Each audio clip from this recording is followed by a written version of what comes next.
विष्णु पुराण। मत्स्य अवतार की कथा। मत्स्य अवतार भगवान विष्णु के प्रथम अवतार है।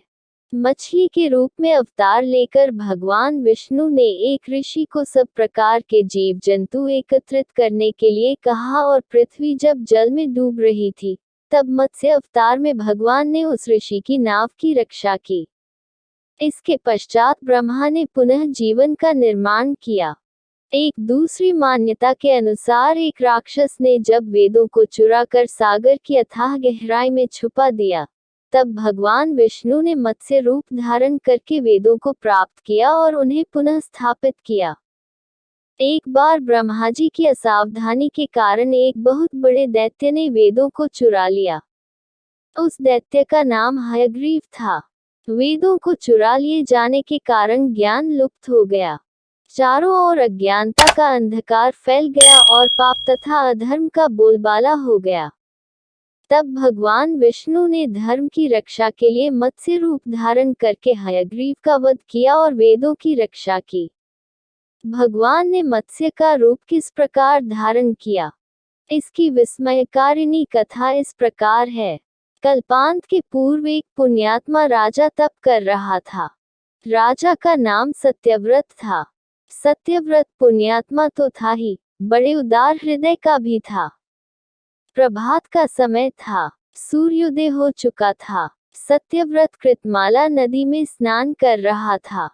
उसने स्नान करने के पश्चात जब तर्पण के लिए अंजलि में जल लिया, तो अंजलि में जल के साथ एक छोटी सी मछली भी आ गई। सत्यव्रत ने मछली को नदी के जल में छोड़ दिया। मछली बोली, राजन, जल के बड़े बड़े जीव छोटे छोटे जीवों को मारकर खा जाते हैं। अवश्य कोई बड़ा जीव मुझे भी मारकर खा जाएगा।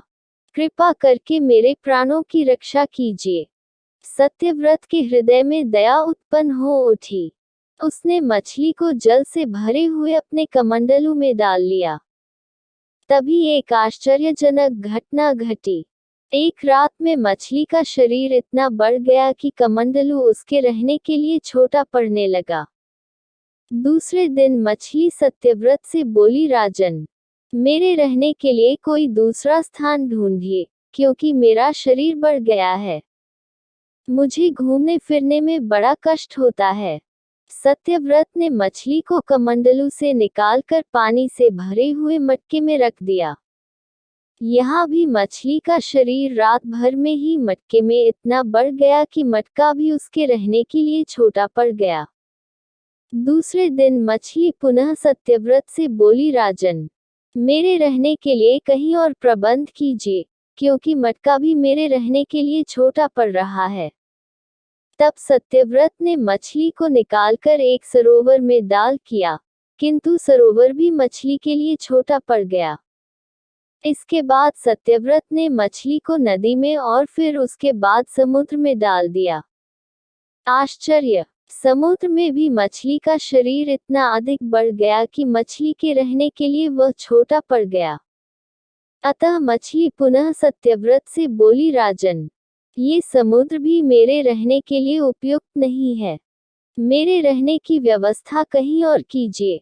अब सत्यव्रत विस्मित हो उठा। उसने आज तक ऐसी मछली कभी नहीं देखी थी। वह विस्मय भरे स्वर में बोला, मेरी बुद्धि को विस्मय के सागर में डुबो देने वाले आप कौन हैं? मत्स्य रूपधारी श्रीहरि ने उत्तर दिया, राजन, हयग्रीव नामक दैत्य ने वेदों को चुरा लिया है। जगत में चारों ओर अज्ञान और अधर्म का अंधकार फैला हुआ है। मैंने हयग्रीव को मारने के लिए ही मत्स्य का रूप धारण किया है। आज से 7वें दिन पृथ्वी प्रलय के चक्र में फिर जाएगी। समुद्र उमड़ उठेगा। भयानक वृष्टि होगी। सारी पृथ्वी पानी में डूब जाएगी।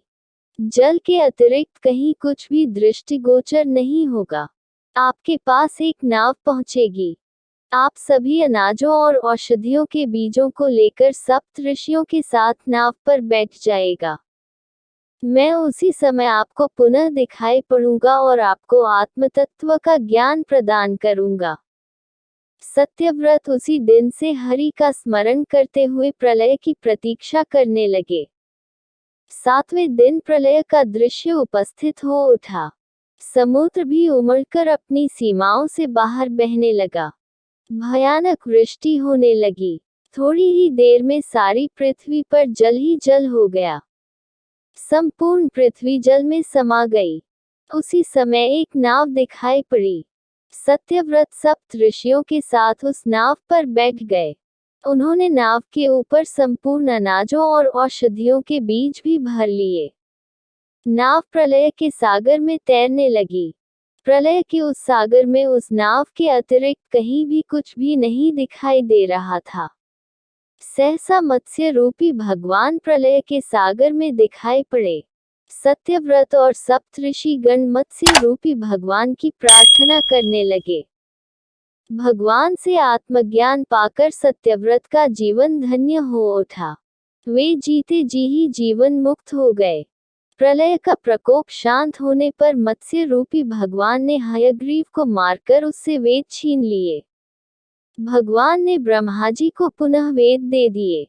इस प्रकार भगवान ने मत्स्य रूप धारण करके वेदों का उद्धार तो किया ही, साथ ही संसार के प्राणियों का भी अमित कल्याण किया।